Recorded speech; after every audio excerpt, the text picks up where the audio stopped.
sports and basketball analysis with over 70 years combined experience.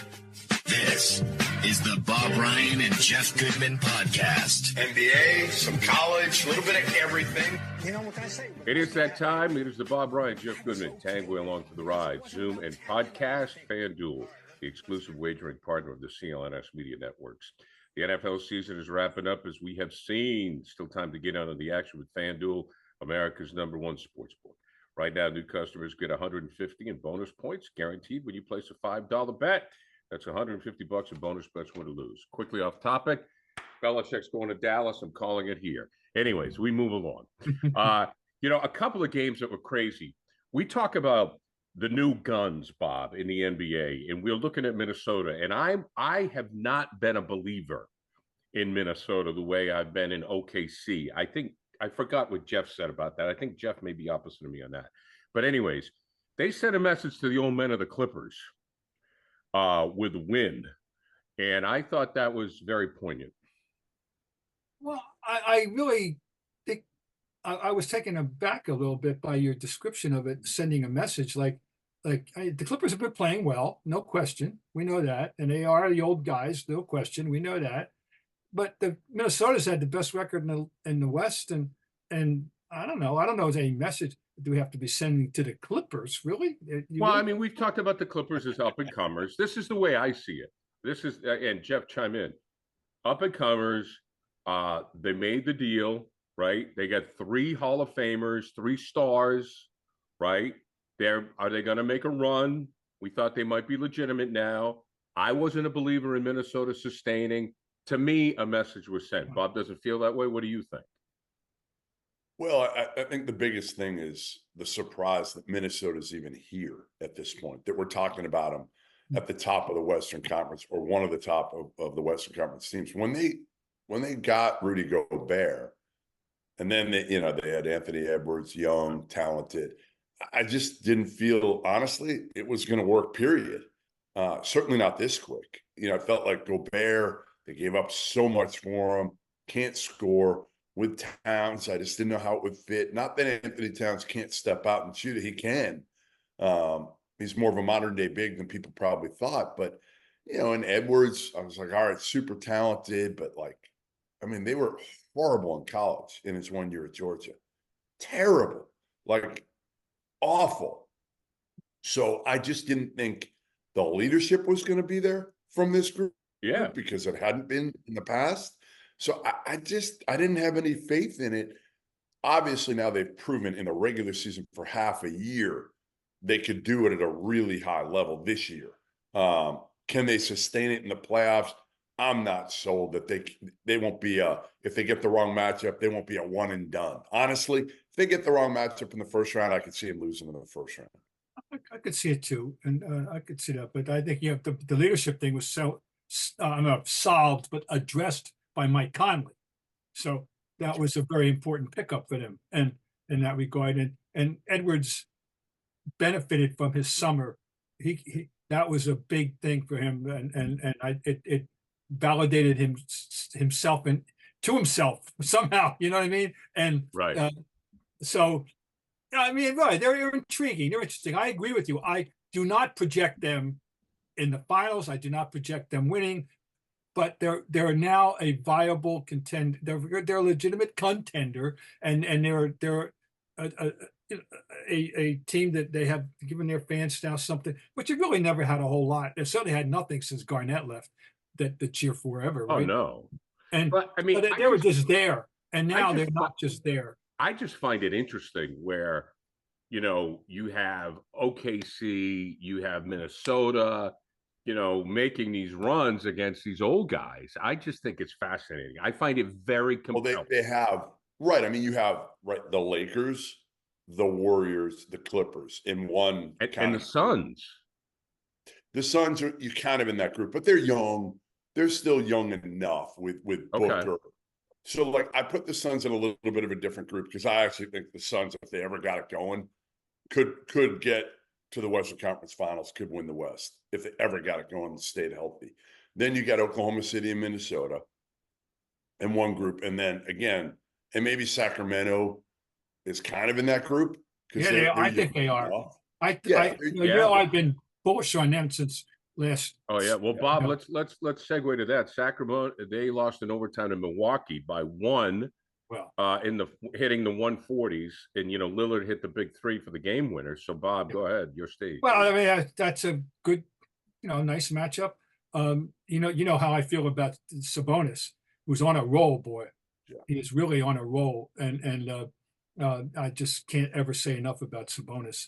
And that interesting trade that was made, Halliburton and Sabonis. Talk about both teams are happy, so that's nice. No, good. Willard, hey, that was Lillard. That's why they're paying him the big money. That's why I voted for him as number 75 and the all-time top 75. He was my okay. I guess he was my guy. He was number 75. But anyway, that was a big time shot. I thought about with that shot and looking at it again today on the replay and all.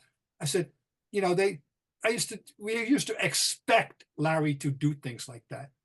You were never shocked. Larry had a number, had a bunch of game winners over his career. And when he did, you went, well, it's okay. Thanks, Larry. Good day's work.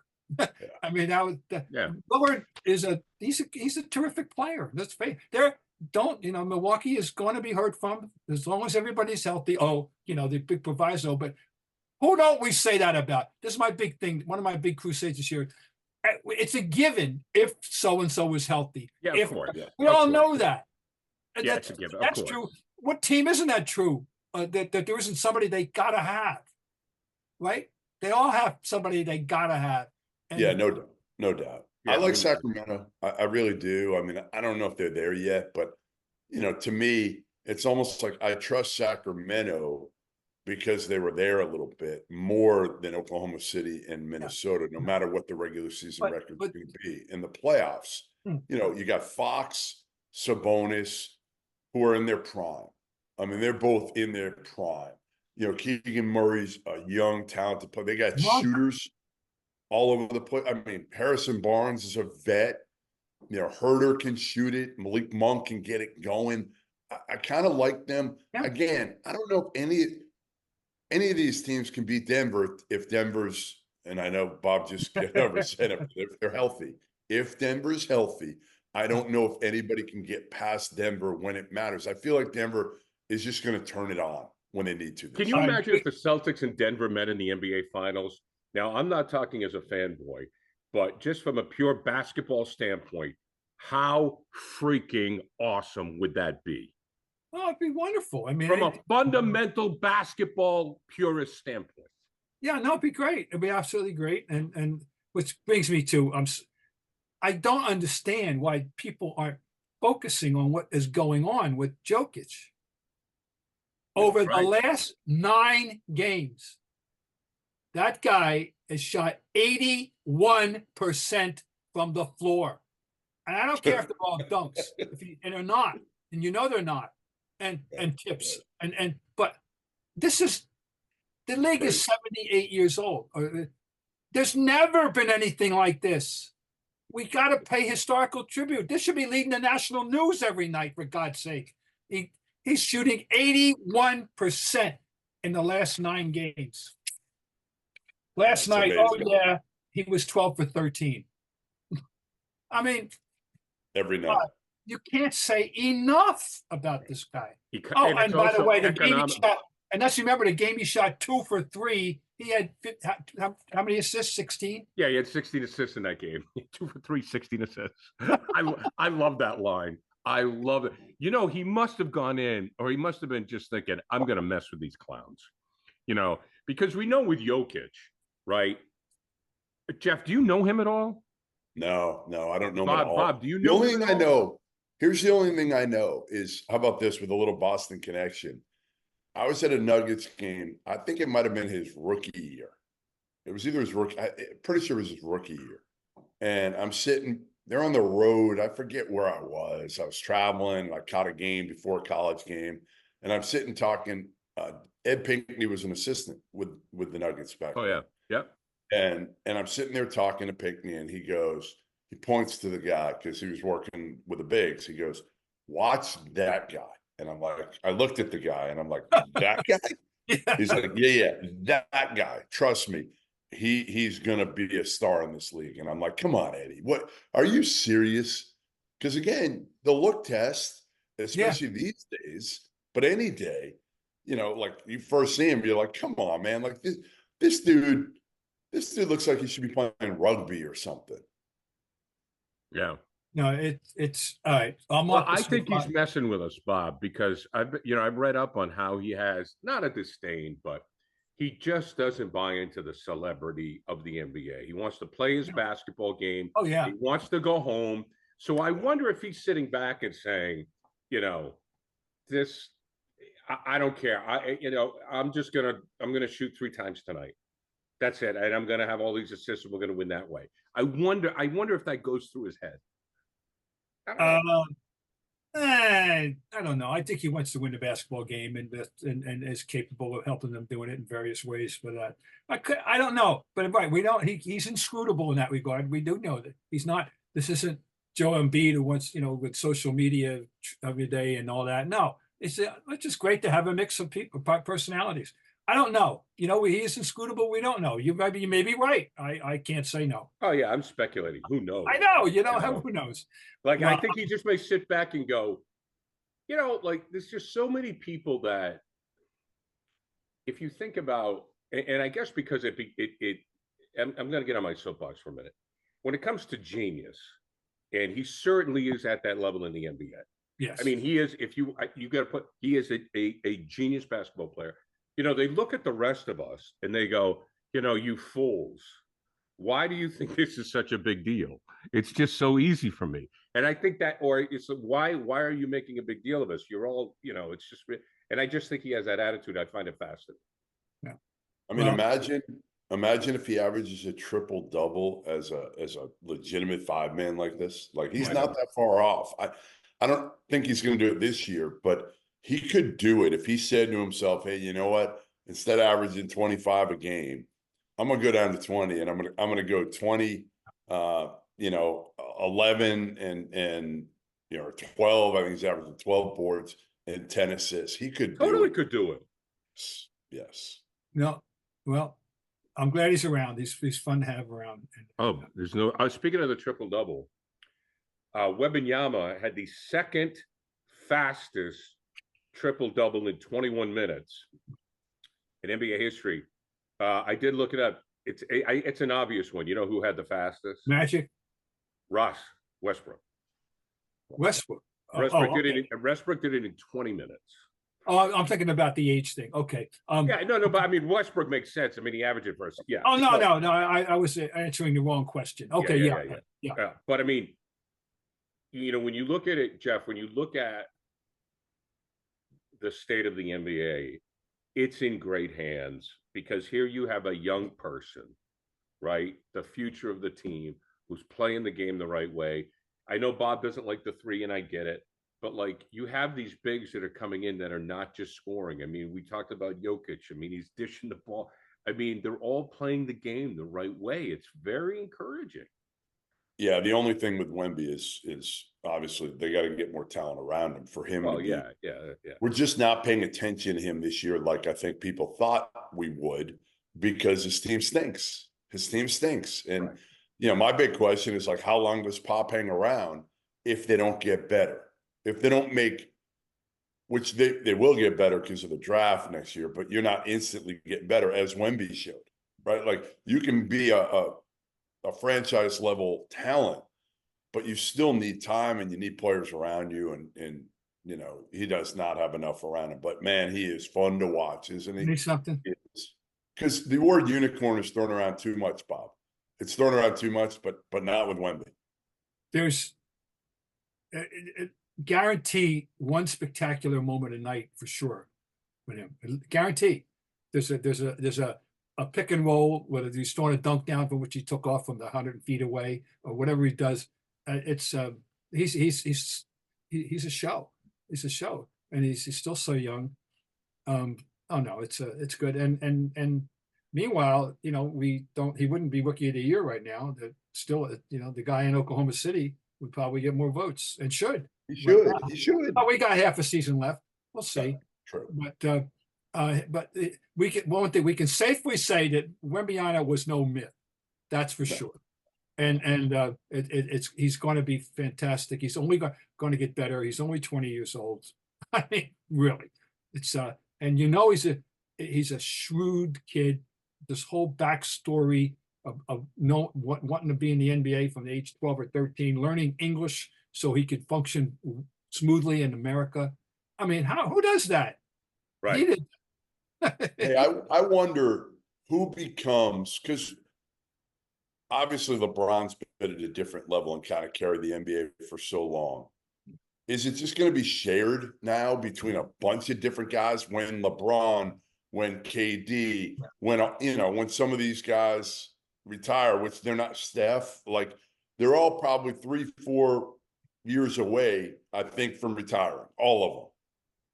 Who is it? A mixture of Luka and Jokic and Tatum and Anthony Edwards and Victor, and I wonder if anybody emerges. Well, that's a good question. And then I don't, I think it's very possible it will be that mixture. What I'm wondering is if an American is going to be part of it. I think Tatum will be. I think Tatum's Okay. your best bet right now because he's on a really good team as long as they kind of stick together here. And he's, obviously you got to have a guy that's fun to watch too, to be able to sell at the highest level, like to kids. Like for us, like Tatum's going to be, Anthony Edwards is exciting. Jason Tatum is exciting. You mentioned Jokic earlier, and like, yes, he's exciting to a basketball fan, but not to everybody. Everybody doesn't appreciate Jokic like we do. And everybody, I think, loves watching, especially younger generation, Anthony Edwards, because again, he's high flying. Tatum can shoot it from three and explode to the rim. And so I think Tatum and Edwards are probably your best bets right now. I'm trying to think if anybody else that we're forgetting about. They're probably are. Remember, I know at one point in our mutual history here, we discussed Morant in those terms before. Yes. Before all the problems he's in. Sure did. His personal problems as well as his injury. And Trae Young is an electrifying player. He won't be at that level. He'll never be at that level. All right. Well, he's an electrifying player. I know. I would say, to me, I would trust Halliburton or Shai Gilgeous-Alexander. Yeah. Oh, yeah. Shai. Yeah. Above Trae Young. I agree with that. The issue now is, and we get to the off the court discussions, it's brand. It's branding. So who wants it? Let's face it. If Jokic wanted it, I mean, this guy would be all over the place. He'd be bad. You'd see him in commercials. Oh, he'd be an international superstar. He'd be in movies. He'd be in commercials. Yeah, you could see him in like some of these, action movies, couldn't you? Like he'd be perfect in some of these. It'd be like Shaq was showing up. What was Shaq? Shaq was showing up in movies everywhere, right? And then the kid from Minnesota, Anthony Edwards, was in the Adam Sandler movie. So Tatum is in commercials all over the place. So it really comes down to who wants the exposure. Of course. Who wants it? With the branding, who does the best TikTok, Bob? Bob, are you on TikTok? Not yet. Yeah. We're all gonna still hope. We're all gonna have to be soon. Anyways, okay. Now let's. By the way, Gary, I will pay $100 to Bob Bryant if he gets on TikTok and does some dancing. I got to tell you, dude. Yeah, and I say this in all seriousness. I don't know, Bob. How old are you? 77, soon to be 78. Okay. Bob Bryant and my mother-in-law are the two youngest 77-year-olds I know. Bob has not lacked for energy. He has not missed a step. I think he's the same obsessive NBA person he was when I first started reading him in 1969 or whatever the hell it was. If Bob Bryant danced on TikTok, he would explode.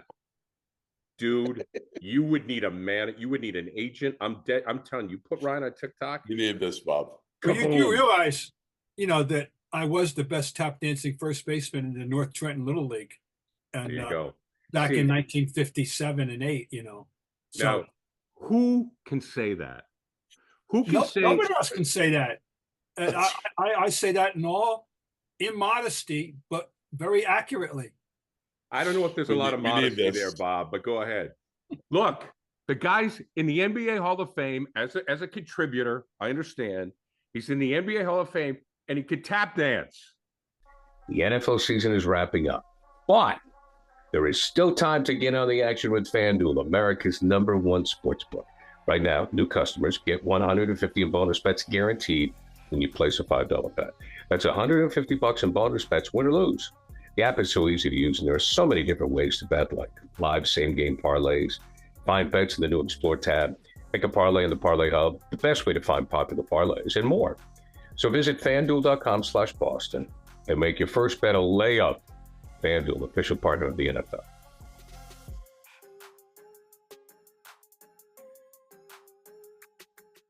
And he's also talking about, by the way, before we got on the show, how upset he was that I didn't tell him that the two best high school players in New England were facing off at I think it's still at AIC. I used to go every year to the Hall of Fame tip-off. Well, let's go. Well, let's segue into that.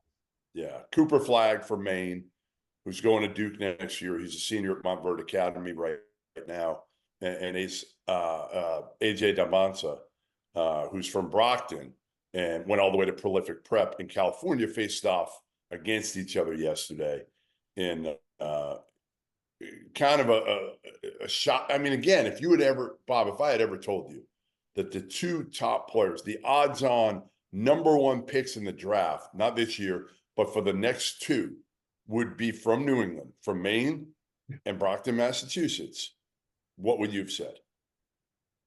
I worry about getting you some psychiatric help. If you had told me that something's going wrong with your faculties. Never, ever. I mean, I've been watching basketball here since in this region since 1964, and we've had a couple. We've had Patrick Ewing, we've had Ronnie Lee and Ronnie Purry. Anyway, and many people, but no, nothing. Never projecting that parlay of not just one kid at that level, but two from here, from New England. No. In successive drafts, they're going to be eligible. They both reclassified. So Cooper Flagg was supposed to do one more year of high school. He moved up. He's going to Duke next year. AJ is going to do one more year, likely a Prolific Prep in California. At some point, I got to get you to see both. I saw both of them a bunch this past summer, and they're both exciting to watch in different ways. Mm-hmm. Like Cooper is, they're both about the same height, probably 6'8"-ish. Mm-hmm. Cooper is an athletic, high IQ, skilled, not a great shooter. Neither one are great shooters, but Cooper is an elite defensive player too. So imagine 6'8", 6'9", can block shots at the highest level, elite passer, big, strong, knows how to play the game, shoots it well enough, can get to the basket whenever he wants, can play like point forward. So a lot of people want to compare him to Larry Bird. He's not that because he doesn't shoot it like Larry. But he does have the vision, the passing. Again, not quite at Larry's level, but not that far off. Mm-hmm. And then you got AJ, who's super athletic, long, kind of in the, I don't know, like Paul George look type mold, like that type of body, mm-hmm. and a little bit of that type of game. Mm-hmm. When Paul George was healthy, or when he is healthy, he's got that type of game, a Tatum type of game. He's super exciting, explosive. Both are really good kids. So they're going to be fun to watch these next few years. Nice. No. Good. Very good. I do want to get to the Celtics with Ime taking on the Celtics, returning with Houston. And what I found interesting is he said, Jeff, And just to bring people up to speed if they don't recall, Ime was let go from the Celtics because he had a romantic relationship with someone in the front office. So that's not allowed. But he said the Celtics knew, like they knew. So Well, what he said was that he said the Celtics, some of the Celtics players who said they didn't know, who said they were surprised and caught off guard. He said, I told the players that needed to know, meaning I'm sure the elite players, Marcus Smart, Tatum, Jaylen Brown, all the key players on the team at that point. He told them they knew what was going on, maybe not all the specifics leading up to when he was suspended. For what it's worth, I mean, they, I'm sure they didn't care personally about, they didn't realize the ramifications, perhaps, in terms of passing judgment on the coach, in any way. I'm sure that wasn't the issue. I mean, for any of them, I'm sure they were very surprised when the way it was adjudicated by the team. They didn't quite get this, but well, I mean, as soon as it became a legal matter, when human resources gets involved, forget it; it's all over. So that's the. I find it interesting though that that quote kind of that jumped out at me because he's basically calling the kids to players liars, right? And, well, which I don't understand it. Like, well, he's bitter. I mean, think about it. Think about it, guys, for a minute. I mean, we're all human. I'm not saying it was correct, but it's got to be tough for this guy. Ime, was doing something that, look, we all know we're all big boys, goes on everywhere, and probably didn't think it was a big deal. And members of the ownership team probably knew, and no one said anything about it until it became a legal matter. So he felt blindsided. He's looking at the team's success, and he said, "This is because of me." He's thinking like, I got these guys rolling, so he's got to be bitter. Oh, guess what? He's right about that. It's work. He's landed pretty much on his feet. Yeah. Obviously, his reputation in the business has been enhanced by the success of this Rockets team. It was pretty dismal last year, and there's a couple personnel changes, of course, but nonetheless, his stature in the business, I think, has grown. And this is twice now.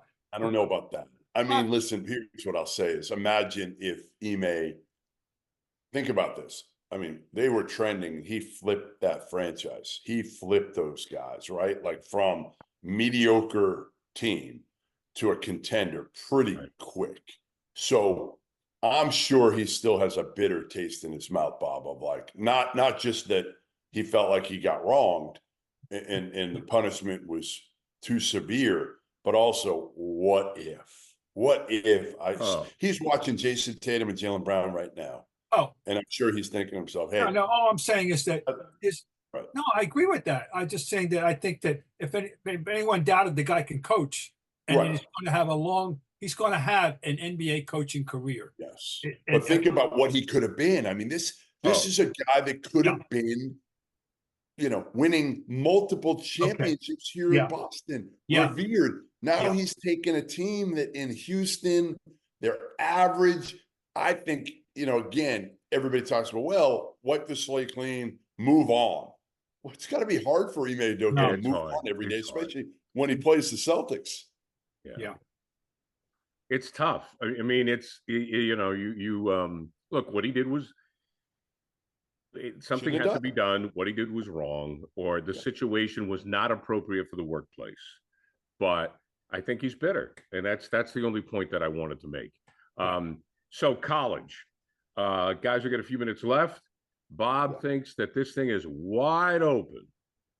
I'm just saying, I'm going to ask Jeff's our resident expert here on this, but all I say is I've already seen or heard somebody who knows pretty the game just said that ordinarily we all know that usually when it's all said and done and you look back after we crowned the champion in April, that only 3 or 4 teams could have won this thing, and they're one of them. That this year people were saying a dozen teams could win. Jeff, do you believe that? I do. I mean, just look at this past week. Almost every team lost. Yeah. Except for North Carolina. They were like the only top 10, 12 team that didn't lose this past week. I go through the top 25 every week, and I'm like, I don't even want to do it right now. It's impossible to figure out who deserves. It's going to be Purdue or UConn by the time we air this. It'll already come out, and the poll's meaningless, we know. But yeah, you can go through it, and Purdue, UConn, Arizona, Houston, Tennessee, Kansas, Kentucky, North Carolina, Marquette, Duke. I mean, there's 10 or 12. And I'll tell you what, I would not be surprised, Bob, when you go to the Final Four this year in Arizona, if you see something similar to what you did last year, where you had San Diego State and FAU, like two teams that you were just like, how the heck did they get here? Yeah, well, I think, again, usually you're going to get a team at the top at the end that wins 6 straight. It's going to be one of those 10 teams I just named. But the teams that can get to the Final Four and win 4 straight, yeah, like the gap from 1 to 50, I would say that. From 1 to whoever you want to rank today as the 50th best team in the country, it might be Indiana, somebody like that, is as small as maybe it's ever been. And part of the reason is the extra COVID year, right? The extra COVID year, you got 25-year-olds right now playing. Indiana's point guard is a kid named Xavier Johnson. I think he's 25 years old in his 6th year of college. You just don't find that often. Now that's kind of the norm for a lot of teams. Number 2, the portal, right? Like, teams are forced to make quick decisions now in May on kids that they haven't recruited for 2, 3, years, and really get a chance to know. They got to make knee-jerk decisions on kids, and we don't know how they're going to fit with the program. And then you have the roster turnover is insane because of the portal. Then you add in NIL, which is really pay for play. And excuse me, you've got that distraction for all these kids, and who can stay focused instead of looking at their phone for the next NIL deal that's coming in every day. I got one more college observation to make that occurred to me, and that is the most famous college basketball player in 2024 is Caitlin Clark. Her name is she's bigger than, as a brand, as you like to say, Not even close. Not even close. Than any male player right now. Caitlin I saw Clark. her a year and change ago, the beginning of last season in Portland, and oh my God, I was blown away. They played UConn, and I was like the first words were Diana Taurasi for me out of my mouth. Plus, isn't she making $1 million? I'm told. Oh yeah, she's making more money than probably any men's player this year. NIL. I feel bad. My daughter was supposed to drive from Indiana. Indiana played Iowa this past Saturday night on Fox. She was supposed to drive from Bloomington to Iowa, and the snow was so bad. What weather?